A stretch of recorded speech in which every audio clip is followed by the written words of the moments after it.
Welcome to Circus Whispers. This is podcast number 6 of the podcast series Circus Whispers. In the last episode of 2021, you're the Christmas series. I'm Nadja van Weide. I will be your host today. In this podcast, we're talking to young makers doing residency at Tent House for Contemporary Circus. All artists are more or less active in the circus discipline and beyond. And just before they enter the studio, we invite them for an open conversation on their artistry, topics, themes, and practical dilemmas that concern them, their generation, and the circus field. This week, we sit down with Raf, Xenia, and Dries from Sinking Sideways. They will start their residency next week at Tent House for Contemporary Circus and take us into the world of acrobatics and juggling, but we will talk more about that later. Yes. Yeah. So, who are the makers? So, who are the makers? Who are the makers? The previous resident was juggler Liza Van Brakel, and first we're going to listen to what she encountered during her residency. We called her after the residency and asked her to share with us what she ran into or not during this residency that she had last summer, or actually beginning of the fall. My maker of a week turned out even better than I could have ever imagined. Because in the beginning I was really nervous. But then after the first day, I felt already that this was going to be a really good week. And then the week was really full of energy, lots of surprises and a lot of laughing. Yes, and the two people I worked with, they were really the best ever to work with, because they gave so much, sometimes too much. That I didn't know what to do with it, because there was just a lot. So the only bump that could come up in my head is that we just had too many ideas and too little time to work on it. Also, we had a bit of stress to choose, okay, what we really want to work on. And sometimes I had difficulty to choose which one I really want to work on, because they were all really nice. But I guess that in the end, this bump is not really bad bump, but actually it's a thought for more. And I really hope that this thing becomes more. Yeah, it was a really, really good week. So that was Liza. Thank you, Liza, for your contribution. We will come back to this later in the discussion, but now we're going to go into discussion with you, the people that are sitting at our virtual table, Sinking Sideways. That is Xenia Banouche, Dries van Walle, and Raf Pringet. They got to know each other at the Bachelor Circus Arts at Codarts, the Hogeschool voor de Kunsten in Rotterdam. All three are specialized in dance acrobatics. As a collective, you are interested in pure movement research and have a choreographic approach. You could describe your current style as minimalistic. In the residency of the maker for a week, which will happen next week, you were gonna investigate specific aspects of juggling and how they can translate as a discipline to dance acrobatics. I'm very curious to hear more on that. So, Dries, a very clear concept, a consequent way of working, and a choreographic approach. These are the ingredients that you mentioned for your new project. Can you share a little bit more with us and what shape they're going to have? The new project, the shape of the new project, you mean? Yes. We Xenia and me worked before on the other project, and we discovered that this is a way, the choreographic way is really a way that we want to develop more. And with Raf, he also has the same vision in that way, and we wanted to push the choreographic aspect of our bodies and what we can do with our bodies. We want to take the juggling patterns more, not real juggling, but the patterns of juggling, and translate them into acrobatics. So we want to take the position of the juggling objects and then do the trajectory with our bodies in space. What is then patterns? How do you mean? So juggling patterns. So if somebody's juggling a normal cascade, Raf, can you explain a normal cascade to somebody that doesn't know juggling? Yes, please. Well, a normal cascade is like it's very hard to describe. Like a normal cascade is where you just throw the ball from right hand to the left hand and from left hand to the right hand, and where they always cross somehow in the middle with three objects. Like so, the basic three ball pattern where you juggle and cross in front of the body. Oh, this is hard to explain without any visual support. I'm getting you guys stuck on this on this word already. Yeah, so in that sense you mean patterns of movement, like reoccurring things, then maybe also like or actions that come back every time in juggling that you see a lot. Is that what I can think about? I think so. What Raf said already, a juggling pattern with three objects is always a continuous thing, because you have three objects and there will always be one in the air. So the moment you want to catch that one object, you have to throw the next one. And that's kind of how every juggling pattern works. And we chose the most basic one for now. That is what we're currently researching most. And we want to basically how the balls are moving in space. This we want to look into how we can recreate that.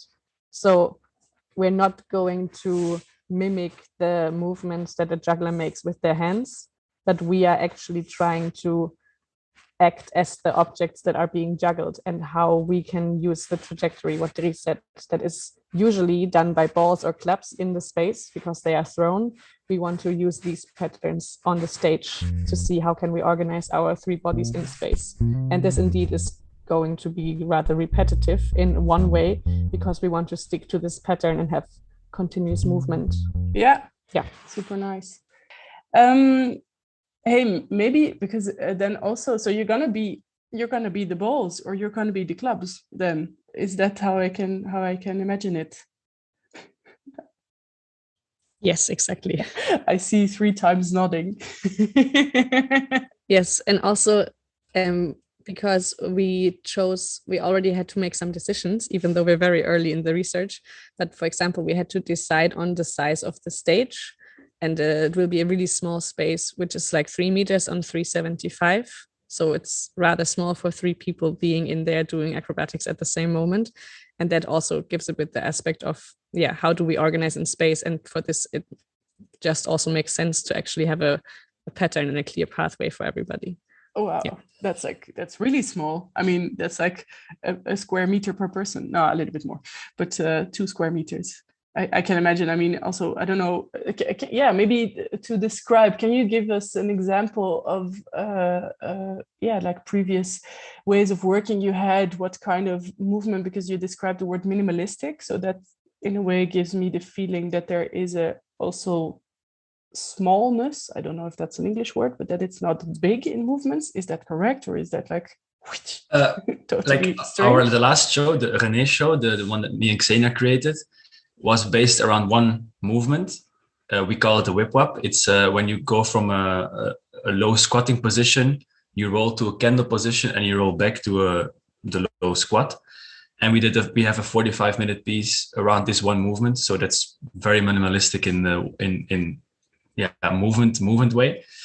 And we enjoy minimalism, but we thought for this creation to also somehow have repetition and minimalism, but more in the pathway of our bodies, but that we are more free to do what are acrobatically or with our bodies, but that is still the pathway of where we go with the bodies, that it's still minimalistic and repetitive in that way. So in that sense, the repetition makes it kind of a minimalistic feel, and maybe not so much the smallness, or like it's not petite in that sense necessarily. Indeed. Hey, and can you tell me, so in the introduction, of course, I told a little bit about how you practically met each other, or basically where you met each other in the circus school, but can you also maybe describe a bit to me how, in a way, content-wise, or how physically, how did you find each other? How did you, what made a click of deciding, hey, we're gonna first work as a duo and then as a trio? Can you try to share a bit with us? Maybe I can start about the duo, and then Raf can say a bit about how we got together with the 3 of us. Well, Dries and me were in the same class in CodeArts. So we studied together for 4 years, which means we had all of our classes together. And as we also specialize both in dance acro, we also had all of our specialization classes. So it actually happened that during group shows, which you do every year in CodeArts with the whole class, there we started working together just out of I don't know, practicality purpose a bit, that we were both acrobats, and it often happened that the director was like, hey, you two make something together. And then in the third year, actually, yes, Dries, what do you want to say? We both don't enjoy solos. So when we were in a group show, we were always being the ones like, nah, I don't want to do a solo. So that became why the directors were like, okay, you two do a duet because you don't want to do a solo. Yeah. You're bound to each other. Yeah, and then so in the third year group show, we made a piece that we actually both really liked and that we continued to work on further also after the group show, and we performed in several open stages. And at that point, we already knew each other already way better, and we also realized from seeing a lot of shows together that we have a very similar artistic vision or interest, like a lot of things that we both enjoy or didn't enjoy. So from there, we actually thought, hey, it could be really interesting to work together after school. And that's when we started speaking about what could we do and what do we envision to actually make, and also do we want to do it only with the two of us? And then we thought maybe someone else could be nice, and we looked around in school. we saw Raf and we're like, ha ha ha, let's ask him. Raf, how do you remember this? Exactly how you said it. I also think we had, because I was 1 year lower, also specializing in floor acrobatics, acro dance, and we had a lot of specialization classes together, and with a few teachers we had to like also improvise, and I think already there it was like fun to work together and be in the space. Yeah, seeing what our bodies together could bring. And also myself, I don't like solo projects so much, so working with other people, yeah, it's really nice to have met them. So you have a common interest in there of not working alone at first, let's say. Yeah, maybe it's nice,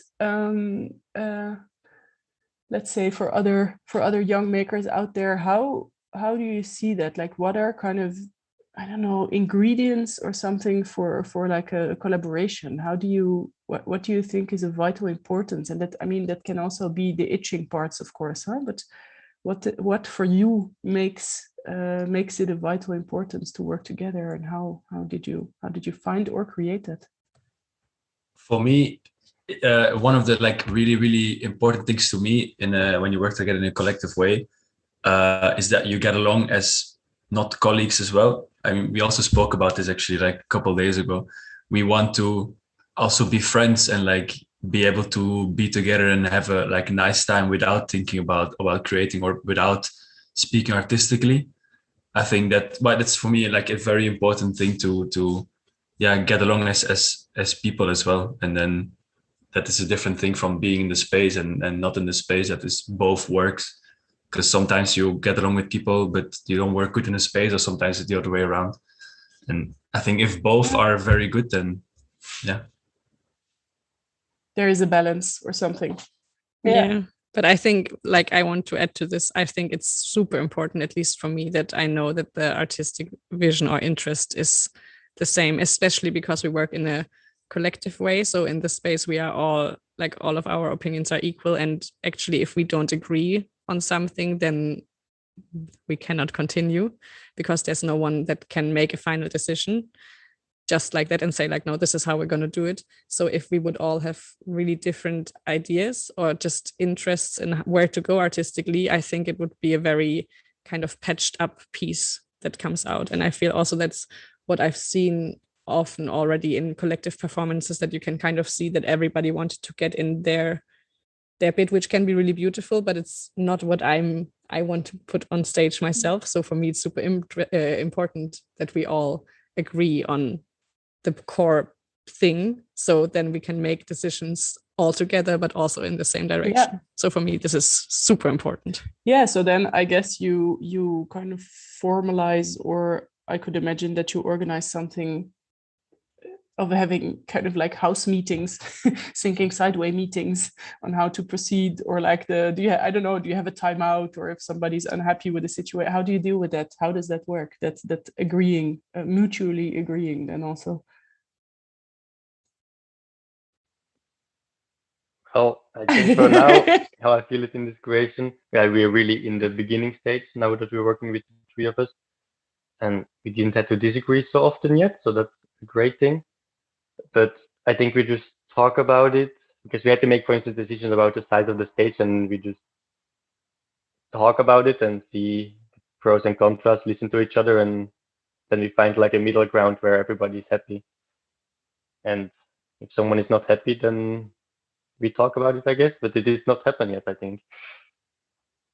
Yeah. Yeah, and also when we worked for René, just Dries and me, like because we already we knew that our vision is super similar, so it never actually happened that we had a huge disagreement. And I think we're hoping this will continue like this. And so far it's like this, that also with the three of us, because of the basic concept of the show and the the base we set, this already makes sure that there will not be any really big disagreements where we actually have to fight. I hope. I mean, we don't know yet, but so far, as Raf said, actually, like it's more that there's really small, detailed things where we're like, I think it should be 25 centimeters longer, and the other person is like, no, I think it should not be that long. And then we speak about it until actually we are all like, okay, this will be good. Yeah, nice. No, it's funny. I'm asking also. Well, of course, this finding a collaboration that works is fantastic, but can be difficult also. And I remember a discussion that I had with the father and daughter duo, Martin Jan de Kinder. So it's dad and daughter working together. And they really said, like, okay, so we are family, but sometimes we do not necessarily agree on things, and we see, so artistically, sometimes they see things differently. And they really had this kind of timeout moments where they really decide, okay, good, we need to go for a cup of coffee, we need to maybe not talk about it, leave it, let it rest, maybe not argue about it, but let it go for a while. And it's funny that this kind of evasion, or this kind of like way out, appears to happen for a lot of people. So it's interesting how everybody deals with it differently, and how you find ways basically to find each other and to keep on going on the same track, I think. Good. Hey, I'm very curious because so you have these two titles, the performance René, and now you're going for Cécile. So it's people's names. Can you share with us why that direction, why those titles? Made me curious to hear more about. So we started kind of with René because we knew we wanted to make a project. We had a concept and we needed a name. And in the beginning, it was a thing of like, let's just give it a name because it has to have one. So it's going to be a name. And it was a working title. And then throughout the process, we realized that this is really matches the work in a way, because a name per se doesn't mean anything. I mean, of course, there's a meaning of like, does it come from? But it's just a name, and it's not, René can be anyone. But if you know a person that is called René, or Nadja, or Raf, or Dries, then you know what it means. Like, it's filled with all the meaning and all the personality. And we had the experience now with René that this also happened during the creation. Like in the beginning, we just chose a name, but then through making the piece and performing it and finding what it means, it was filled. The name of the piece was filled with the meaning. So now it's really linked, and we found this really beautiful, that it's kind of a co-development, or like that by doing it, you give it meaning. And we decided that's what we want to do also with our future projects. Nice. So now there's Cécile, and we don't know yet exactly what it means, but it's starting to be something. Yeah, so that's... if anyone wants to add something to this. It's also really nice when people refer to our show, that they comment, that they say like, we want to see René. It's like they want to see this other person, this other thing around us, and this is really nice. If people are like, yeah, I haven't seen René yet, I want to come and see René, or like, oh, I'm so curious what Cécile is going to be. It's like, it feels really personal to us, and this is a really nice thing to have, like a show that's so, yeah, somehow really personal to you. Yeah, so you really create I mean, you say you fill it with content, but it's also like really creating a personality, actually. I mean, you create a person, and you by rehearsing, by deciding, it's really it becomes a personality, it becomes an atmosphere, a whole. Yeah, and it's also, there's always like it's more than the three of us, Cécile. It's not only us being there, but it's all the other stuff that is existing because the three of us work together and all the decisions we make. And that's super beautiful. Yeah, great. Yeah, you create your like an autonomous identity in a way. Yeah, with the help of you. Could it then exist? I wonder, no? Could it then exist without you also after you've made Cécile? I think like Cécile is the thing. I think Cécile is the thing that we created, or like that we will create. And yeah, I have the feeling that it just it will live in memory, but I think it will not be there. I don't know. It's hard to say.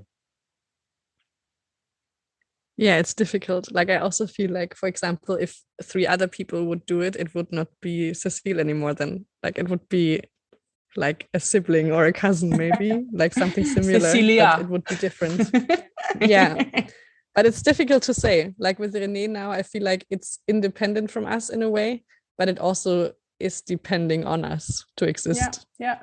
Very difficult. No, but interesting. Like by making it personal and very human in a way, also, then you get this. I don't know. Like it's not interchangeable anymore. So you create this person with a personality, and then.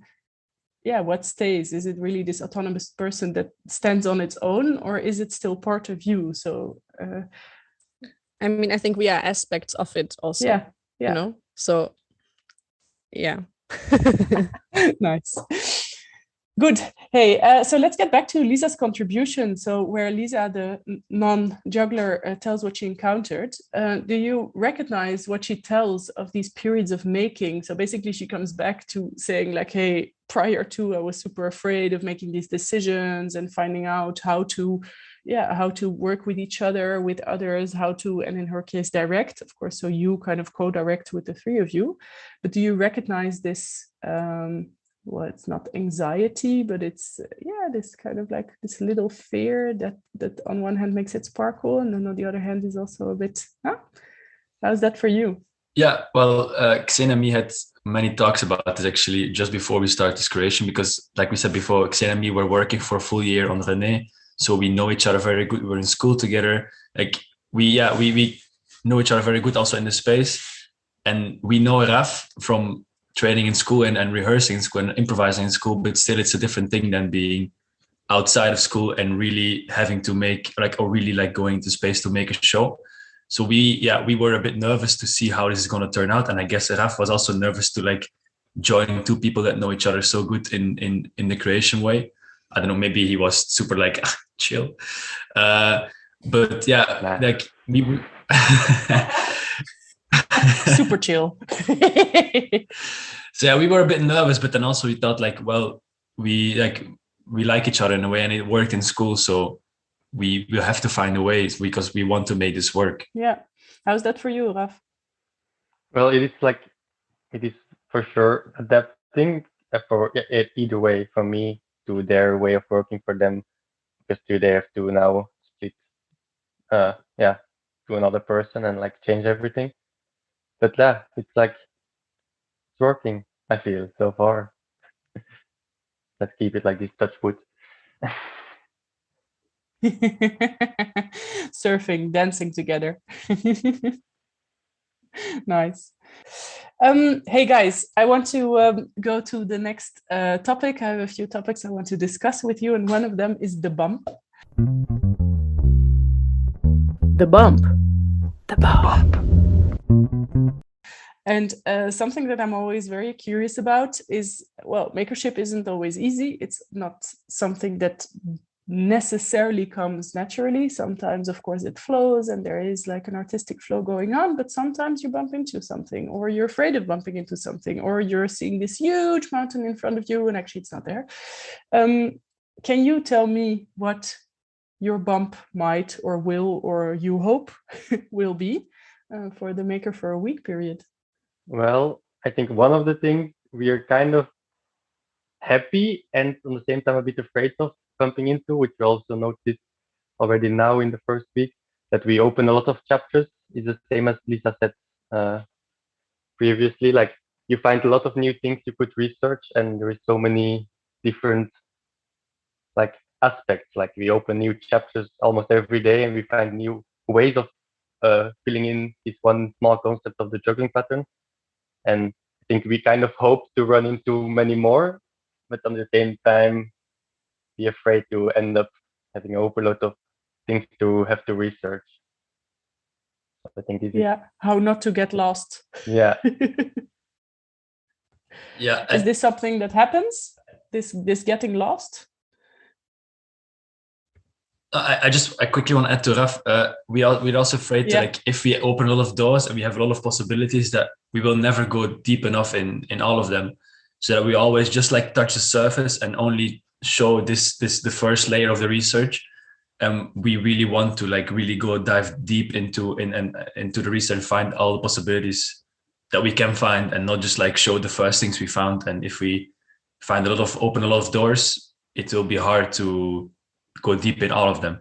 But then the more you open, the more possible. Like, it's like a loop, kind of like you want to open a lot of doors, but then if you open all of them to go deep in all of them, it's then you create forever, but you never come to an ending. In a way. Yeah, and especially because we want to actually go really deep. Like, we choose a concept that is in a way really clear, so we can go deep into that, and then realizing like, it's not clear enough, or it's not concise enough in a way, or it is, but there's in this still so many options. This is kind of a bit scary, but also really cool.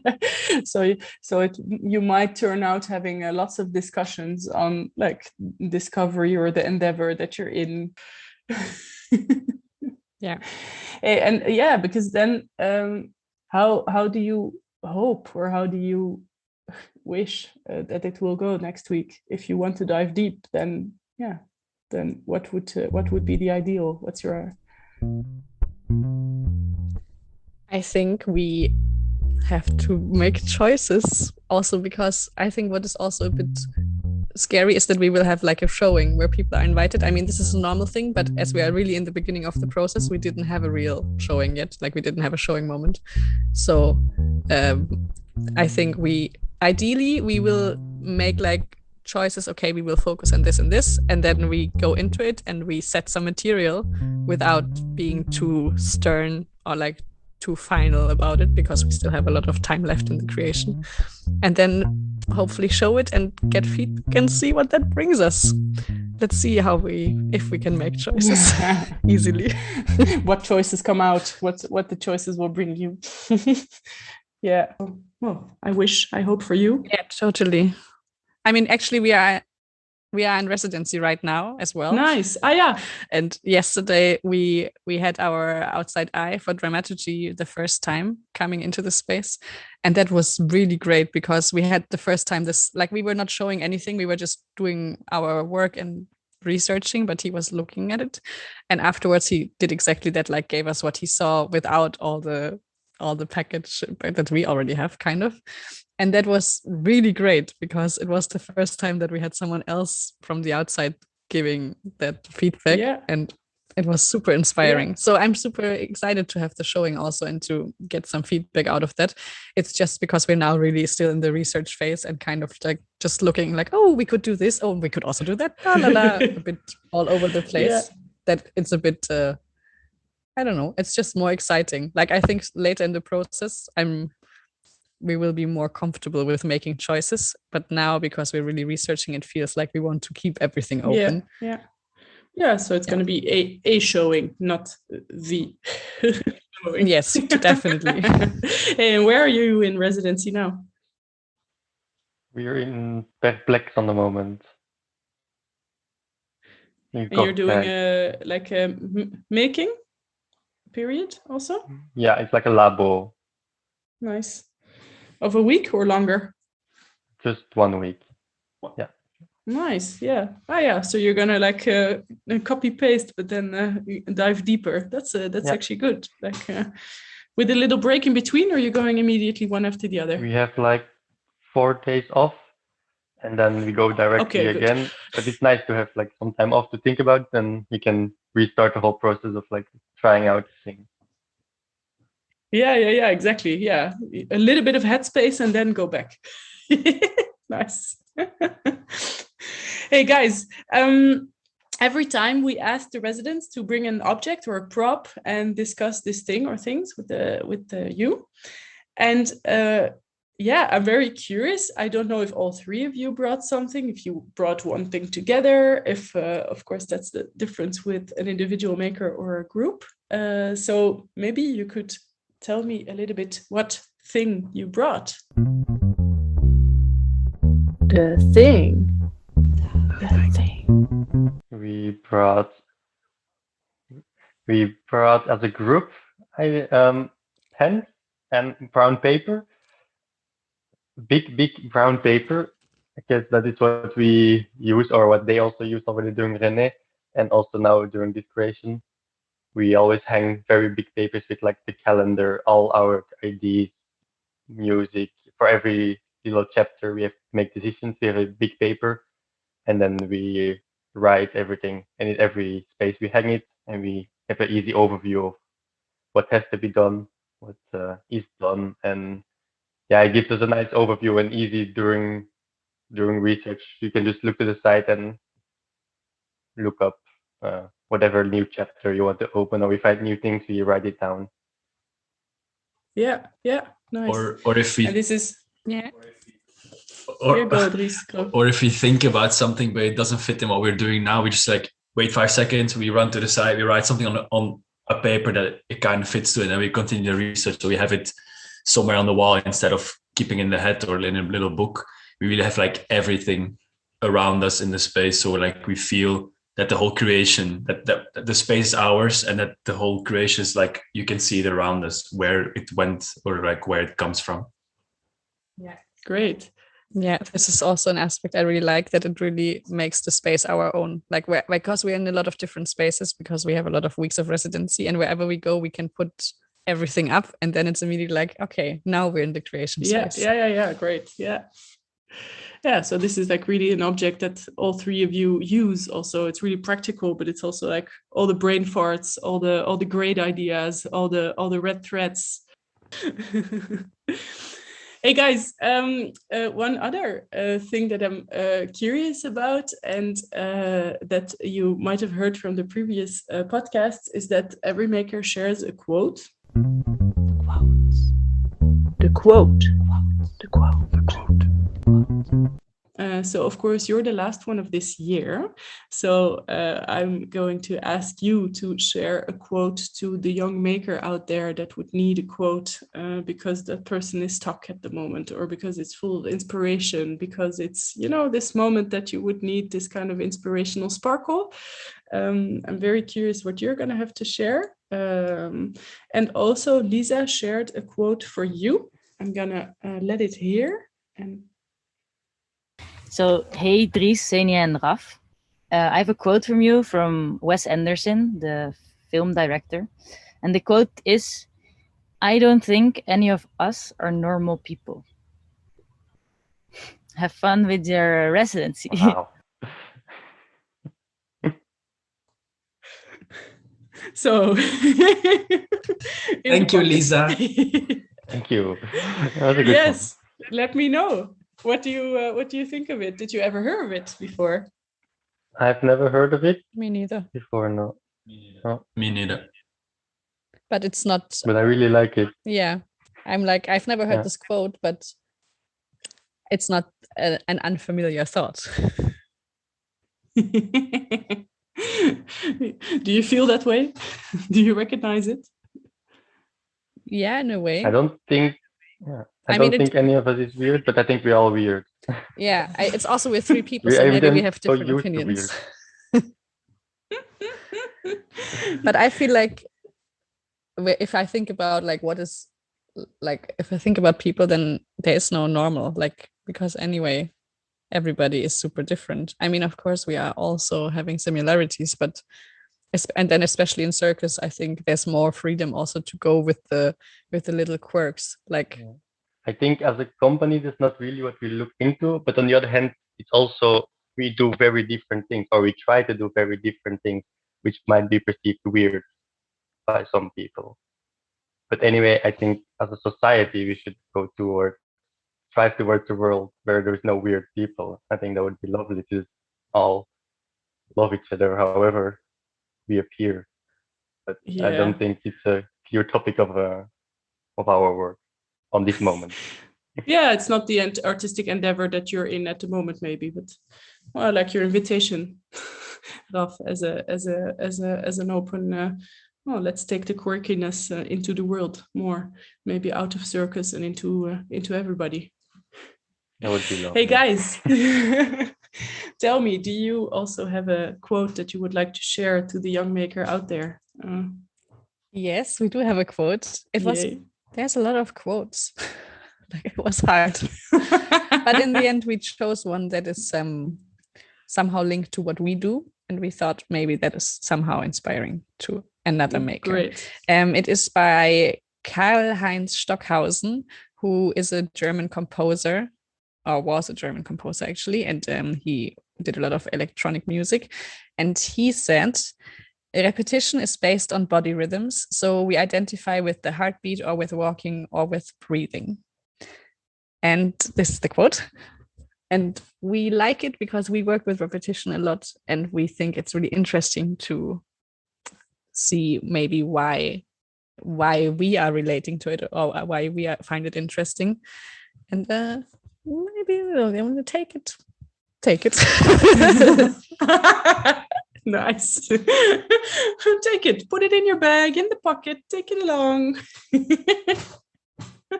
Well, thank you very much for sharing, Xenia, Dries, and Raf. Thank you also for being here with me in this online virtual space. We're gonna share it out to the young maker, and also, well, it is always an open invitation. If you want to respond back to Xenia, Dries, or Raf, send us an email to tent, so info@tent.eu. Feel very welcome. Even if you want to ask questions afterwards, please do. And thank you very much for the interview. Thank you for your openness. Super nice to hear your thoughts. Nice to hear this. Well, I don't know. I like this way of interpreting minimalism and repetition, and really trying to dive deep into this. This is really something. Yeah, I think I'm very curious on the endeavor that you're gonna have, and very curious on the next residencies in the making process. So for now, I think have a great time next week. Enjoy. I hope you're gonna bump into a lot of things. I hope you're gonna walk over a lot of things. I'm gonna see if you're getting through or in or out, and I hope it will give you fruitful times. And for now, stay tuned, and until next time. Bye. Bye. Thank you. Bye. Thank you for having us.